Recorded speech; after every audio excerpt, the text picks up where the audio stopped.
नमस्ते बच्चों, कैसे हैं आप सब। तो हम एम लक्ष्मीकांत इंडियन पॉलिटी का 7th एडिशन कंटिन्यू कर रहे हैं। ये हमारा फर्स्ट चैप्टर है हिस्टोरिकल बैकग्राउंड। ओके, अभी तक हमने कंपनी रूल को पढ़ लिया है। क्राउन रूल में भी हमने 4 एक्ट्स को कवर कर लिया है। पहला था गवर्नमेंट ऑफ इंडिया एक्ट 1858। उसके बाद हमने 3 काउंसिल एक्ट्स को पढ़ा। अब जो नेक्स्ट हमारा होगा वो होगा गवर्नमेंट ऑफ इंडिया एक्ट 1919। तो आइए देखते हैं इसके फीचर्स क्या हैं। गवर्नमेंट ऑफ इंडिया एक्ट 1919, ये एक्ट आता है 1919 में, ठीक है। 1919 का एक्ट है, बट ये फोर्स में आता है 1921 में। तो अब हमने ये देखा कि ब्रिटिशर्स जब भी कोई एक्ट लेकर आते थे तो हर एक्ट को लाने के पीछे उनका कोई मोटिव होता था, कोई ना कोई रीज़न होता था, कोई ना कोई पुश फैक्टर होता था। तो यहाँ पे वो पुश फैक्टर क्या था? यहाँ पे वो पुश फैक्टर था 1916 का होम रूल मूवमेंट। हिस्ट्री में बैकग्राउंड में क्या चल रहा था देखो। 1916 में एनी बेसेंट और तिलक जी ये दोनों मिलकर एक मूवमेंट स्टार्ट करते हैं, home rule movement. Home rule movement कहने का मतलब है कि उनको होम रूल चाहिए, उन्हें अपना रूल चाहिए था इंडिया में, उन्हें ब्रिटिशर्स से छुटकारा चाहिए था, ठीक है। और ये 1919 ये एक ऐसा टाइम है जब गांधी जी भी इंडिया आ चुके हैं। 1915 में गांधी जी इंडिया आ चुके थे। चंपारण भी हो चुका था, अहमदाबाद मिल स्ट्राइक भी हो चुकी थी, खेड़ा सत्याग्रह भी हो चुका था। तो ब्रिटिशर्स पे ना बहुत ज़्यादा प्रेशर पड़ रहा था कि इंडियंस को फिर से बड़ा करें। ये बिल्कुल वैसे जैसे 1857 का रिवोल्ट हुआ, तब हमने क्या देखा कि ब्रिटिशर्स ने 1858 में क्या किया, क्राउन रूल लेकर आ गए और क्या बोला, गुड गवर्नमेंट लेकर आएंगे हम। क्यों? क्योंकि वो डर गए थे कि कहीं इंडियंस ज़्यादा ना भड़क जाए तो हमें यहाँ से भागना ना पड़ जाए, हमारे सपनों पे पानी ना फिर जाए। एग्जैक्टली वही यहाँ हो रहा था। जब 1916 में होम रूल मूवमेंट स्टार्ट हुआ तो ब्रिटिशर्स फिर से एक बार डर गए। और सिंपल सी बात है, जब पार्टी पे दबाव पड़ता है, जब पॉलिटिक्स में दबाव पड़ता है तो नेता क्या करते हैं, नेता वादे करते हैं बड़े बड़े और क्या बोलेंगे, हम बहुत अच्छा करने वाले हैं या हम अब रिस्पॉन्सिबिलिटी दिखाने वाले हैं। तो यहाँ पे ब्रिटिशर्स ने क्या किया, ब्रिटिशर्स ने अपना ऑब्जेक्टिव बता दिया। और ये पहली बार था कि ब्रिटिशर्स ने क्या बोला कि हमारा ऑब्जेक्टिव है इंडिया में ग्रेजुअल इंट्रोडक्शन करना। किसका? रिस्पॉन्सिबल गवर्नमेंट का।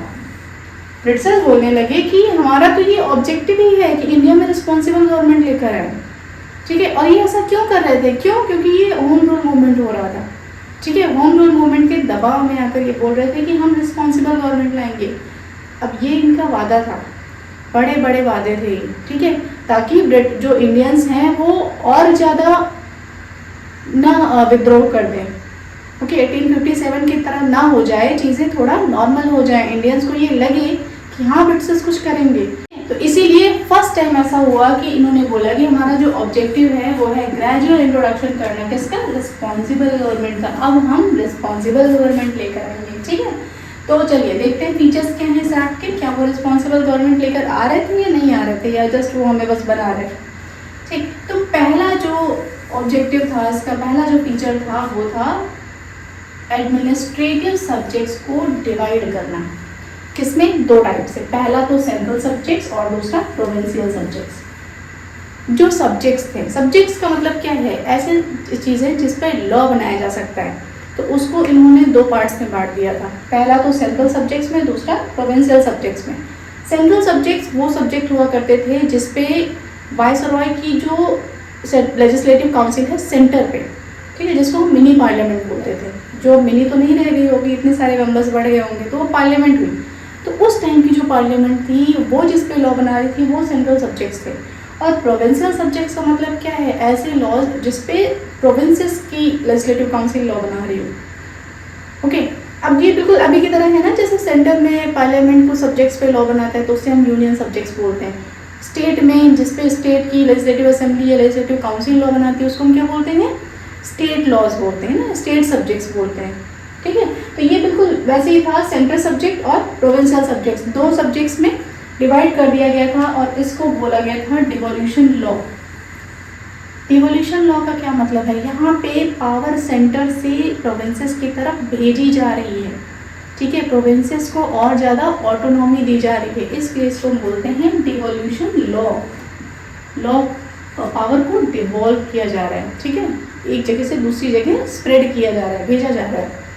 ठीक, चलो तो इन्होंने ये कर दिया, दो सब्जेक्ट्स में बांट दिया, सेंट्रल सब्जेक्ट्स और प्रोविंशियल सब्जेक्ट्स। नेक्स्ट ये क्या करते हैं, जो प्रोविंशियल सब्जेक्ट्स होते हैं, ये जो प्रोविंसेस को इन्होंने सब्जेक्ट्स दे रखे थे ना, इन सब्जेक्ट्स पे आप लॉ बना सकते हो, उसको भी उन्होंने दो टाइप से कन्वर्ट कर दिया, दो फॉर्म में बांट दिया। पहला ट्रांसफर सब्जेक्ट और दूसरा रिजर्व सब्जेक्ट। देखो होता क्या था, सेंटर में बैठे होते थे वाइसरॉय, बट स्टेट में या प्रोविंसेस में कौन होता था, प्रोविंसेस में होते थे गवर्नर। अब दो सब्जेक्ट्स जो यहाँ पे डिवाइड कर रहे हैं ना, उसमें जो रिजर्व सब्जेक्ट है वो ऐसे सब्जेक्ट्स हैं जिनकी पावर डायरेक्ट सिर्फ गवर्नर के हाथ में। अब एक बात बताइए आप, सेंटर में वाइसरॉय है और प्रोविंसेस में गवर्नर है, तो ये जो गवर्नर होते थे ना, ये वाइसरॉय के अंडर में होते थे। प्रोविंसेस में कहने को तो ऑटोनॉमी हो रही थी, लेकिन ये जो गवर्नर है वो इन्हीं के द्वारा चुना गया है।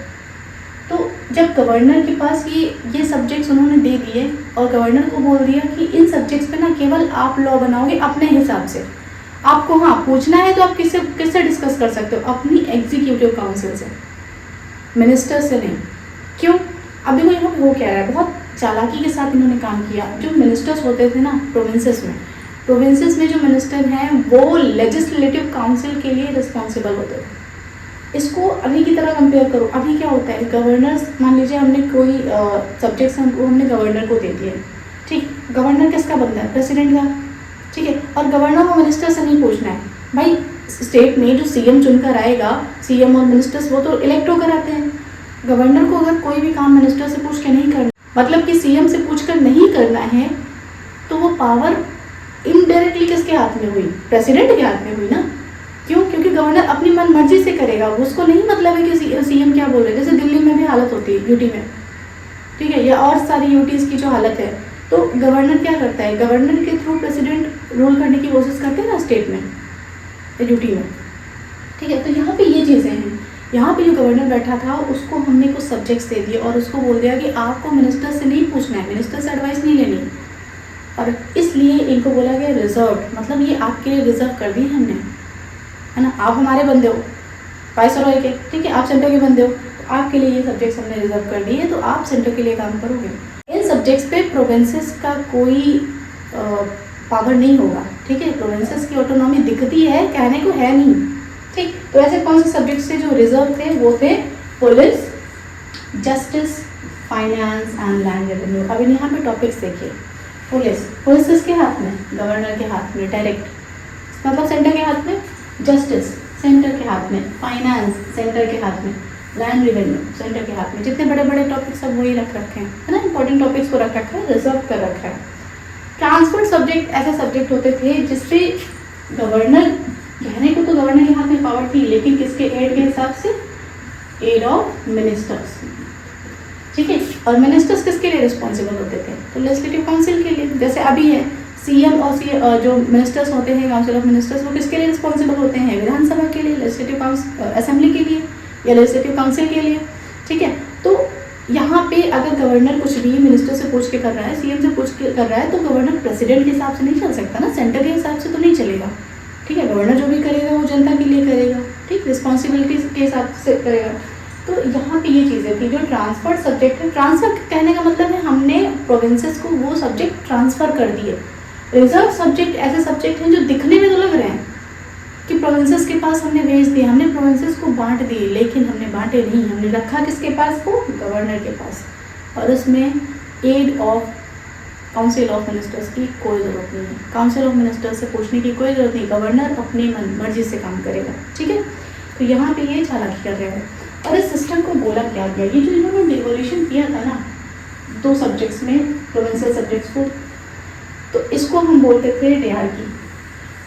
डेयार्की का मतलब है, इसको हम बोलते हैं डाई आर्क मतलब डबल गवर्नमेंट या डबल रूल ऑफ गवर्नेंस, ठीक है। तो ये डेयार्की था।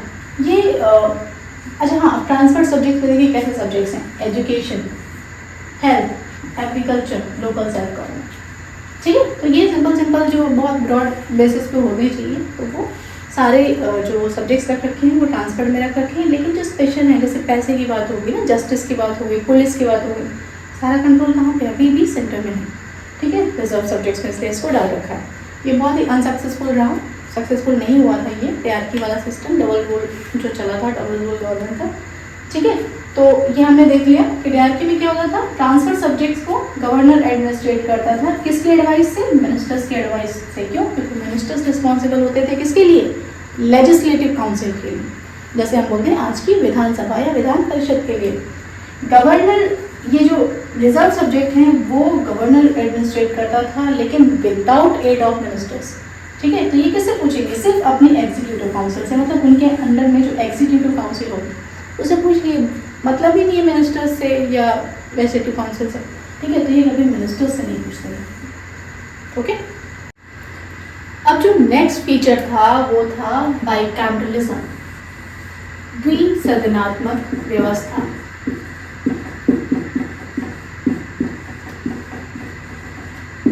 अब ये क्या है, देखो हमने देखा था कि वायसरॉय की एक लेजिस्लेटिव काउंसिल होती है जिसे हम सेंट्रल लेजिस्लेटिव काउंसिल या इंडियन लेजिस्लेटिव काउंसिल कहते हैं, जिसे हम अभी के पार्लियामेंट से कंपेयर कर सकते हैं।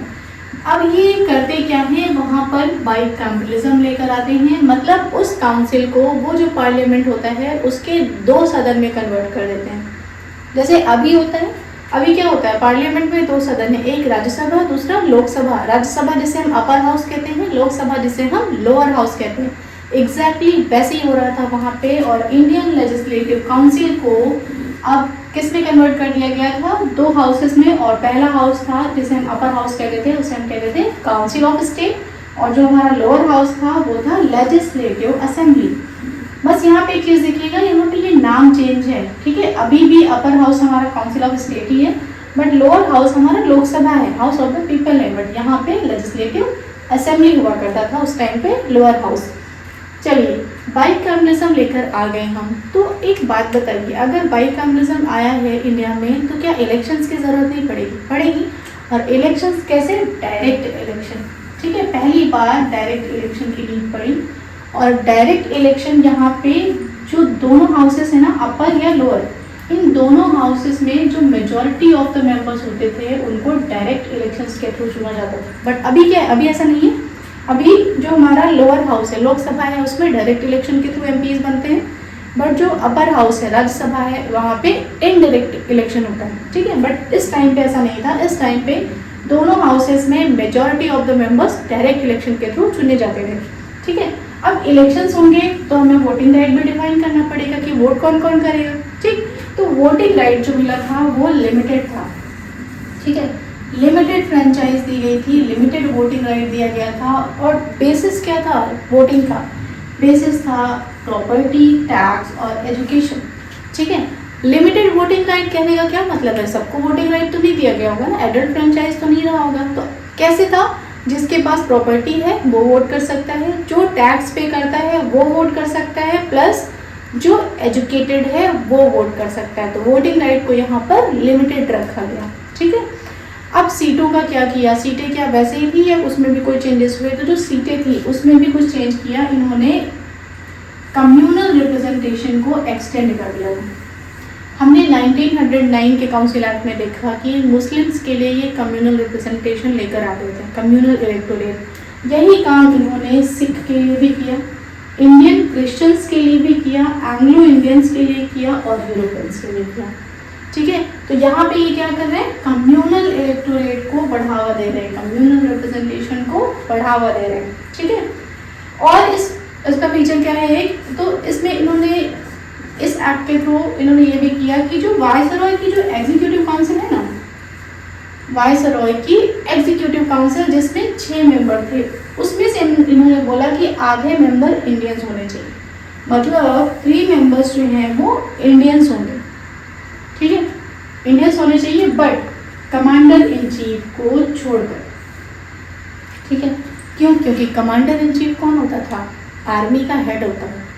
ठीक है, तो सिंपल सी बात है, इंडियंस पे तो ये इतना भरोसा करने से रहे कि वो पोस्ट आर्मी को दे दें, वो पोस्ट इंडियंस को दे दें, तो ये देंगे किसको? सिंपल सी बात है, ब्रिटिशर्स को, है ना। तो इन्होंने बोला इस पोस्ट को छोड़कर एग्जीक्यूटिव काउंसिल में, वायसरॉय की एग्जीक्यूटिव काउंसिल में जो बाकी के 3 मेंबर होंगे 50%, वो इंडियंस को सीटें जानी चाहिए। ठीक, तो ये कर क्या रहे थे, ये कहीं ना कहीं इंडियंस का भरोसा जीतने की कोशिश कर रहे थे कि देखो हम तो आपको यहाँ भी लेकर आ रहे हैं, आप लॉज भी बना रहे हो, एग्जीक्यूटिव काउंसिल में भी आ रहे हो, तो आपको प्रॉब्लम क्या है। अब ये होम रूल मूवमेंट और चंपारण, खेड़ा, अहमदाबाद ये सब बंद करो, है ना, सीधे सिंपल सी बात है, सब आराम से स्टार्ट करो।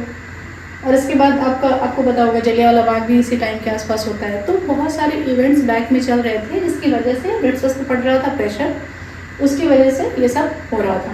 ठीक है, चलिए तो नेक्स्ट फीचर क्या है इस एक्ट का। तो नेक्स्ट फीचर है इस एक्ट के थ्रू एक नया ऑफिस बनाया जाता है, किसका, हाई कमिश्नर का। ठीक है, high commissioner for India, India के हाई कमिश्नर के लिए एक नया ऑफिस बनता है, कहाँ पर, लंदन में। और इनको जो सेक्रेटरी ऑफ स्टेट हैं उनकी कुछ पावर ट्रांसफर कर दी जाती है। ठीक है, अगला जो इसमें होता है वो होता है इस एक्ट के थ्रू कि हम एक पब्लिक सर्विस कमीशन बनाना चाहते हैं सेंट्रल लेवल की। वो पब्लिक सर्विस कमीशन करेगी क्या, जो सिविल सर्वेंट है ना उनको रिक्रूट करने का काम करेंगी, उनको चुनने का काम करेगी। ठीक है, तो इसके लिए ये क्या करते हैं, एक ली कमीशन बनाते हैं कुछ मेंबर्स की, और उन मेंबर्स से बोलते हैं, उन ली कमीशन से बोलते हैं कि देखिए ये आपका काम है, हमें एक पब्लिक सर्विस कमीशन बनाना है सेंट्रल लेवल पे, तो ये आपका काम है, आप बताइए कि वो कैसे बननी चाहिए, कितने मेंबर्स होने चाहिए, उन मेंबर्स में किसको कैसे अपॉइंट करना चाहिए, किसको कैसे रिमूव करना चाहिए। तो ये सारा काम आप लोग बैठिए, डिस्कस करिए, फिर हमें फाइनल बताइए। ठीक है, तो ली कमीशन ने इनको रिकमेंड किया, तो इसके रिकमेंडेशन पे 1926 में एक सेंट्रल पब्लिक सर्विस कमीशन बनाया गया। और इस पब्लिक सर्विस कमीशन का काम क्या था, जैसा वो चाहते थे, तो वो था recruiting civil servants. Okay, next इसका फीचर है प्रोविंशियल बजट और सेंट्रल बजट को सेपरेट करना। देखो ये इंडिया लेवल पे रूल कर रहे हैं, साथ ही साथ ये इंडियंस को खुश भी करना चाह रहे हैं, इंडियंस को ये बताना भी चाह रहे हैं कि ये इंडियंस के अच्छे के लिए काम कर रहे हैं। तो अभी तक क्या हो रहा था, इन्होंने दोनों बजट को अलाउ कर दिया था, सेंट्रल को भी और प्रोविंशियल को भी। अब ये क्या करेंगे, उन दोनों को सेपरेट कर देंगे। ठीक है, कि सेंटर में अलग बजट आएगा, स्टेट में अलग बजट आएगा, बिल्कुल ऐसे अभी जैसे होता है। ठीक है, तो इसको सेपरेट कर दिया इन्होंने। नेक्स्ट इसका फीचर होता है, इस एक्ट में ये बोलते हैं कि हम स्टैट्यूटरी कमीशन बनाएंगे, और ये कब करेंगे, तो ये 10 साल बाद करेंगे, आज से 10 साल बाद। कहने का मतलब है अभी ये 1919 चल रहा है ना, इनको 1929 में ये काम करना था, एक स्टैट्यूटरी कमीशन बनाना था। स्टैट्यूटरी कमीशन का क्या मतलब होता है, स्टैट्यूट का मतलब होता है एक ऐसा कमीशन जो लेजिस्लेटिव काउंसिल के थ्रू बनाया जाए, जो लॉ के थ्रू बनाया जाए। और उसका काम क्या होगा, उसका काम होगा, ये एक्चुअली ये चाह रहे थे कि ये जो कमीशन है ना, जो 10 साल बाद बने, जो 1929 में बने, वो इंडिया में किस तरह से कॉन्स्टिट्यूशनल वर्क होना चाहिए, किस तरह से कॉन्स्टिट्यूशन वर्क करेगा, उसकी रिपोर्ट दे। ठीक है, तो ये कमीशन 1929 में ना आकर ये आ गया था 1927 में, और इस कमीशन का नाम था साइमन कमीशन। ठीक है, तो एक ये भी इन्होंने प्रोवाइड किया था कि एक अपॉइंटमेंट हम करेंगे स्टैट्यूटरी कमीशन का। ठीक, नेक्स्ट जो फीचर है वो है establishment of chamber of princess. ये चैम्बर ऑफ प्रिंसेस क्या है, इसको नरेंद्र मंडल भी बोला गया। तो चैम्बर ऑफ प्रिंसेस में क्या हो रहा था, एक ऐसा चैम्बर बनाया गया, एक ऐसी बॉडी बनाई गई जिसमें जो डिफरेंट प्रोविंसेस के प्रिंसेस थे, प्लस अलग अलग प्रोविंसेस के जो रिप्रेजेंटेटिव होते थे, प्रिंसली स्टेट्स के प्रिंसेस और प्रोविंसेस के रिप्रेजेंटेटिव या स्टेट के जो रिप्रेजेंटेटिव होते थे वो इकट्ठे होते थे। और उनको लीड कौन करता था, उनका हेड कौन होता था, तो उनका हेड होते थे वाइसरॉय। और वहाँ पे ना कुछ डिस्कशंस चलते थे कि हाँ ये होना है, ऐसे होना है। ठीक है, तो इनका समझ लीजिए एक ग्रुप फॉर्म हो गया है, और उस ग्रुप में क्या होगा, कुछ डिस्कशंस होंगे। ठीक है, तो उसे बोला क्या गया, उसे बोला गया चैम्बर ऑफ प्रिंसेस, ये एक बॉडी थी। ठीक है, तो ये कुछ फीचर्स थे गवर्नमेंट ऑफ इंडिया एक्ट 1919 के। ओके, तो इनको याद रखिएगा।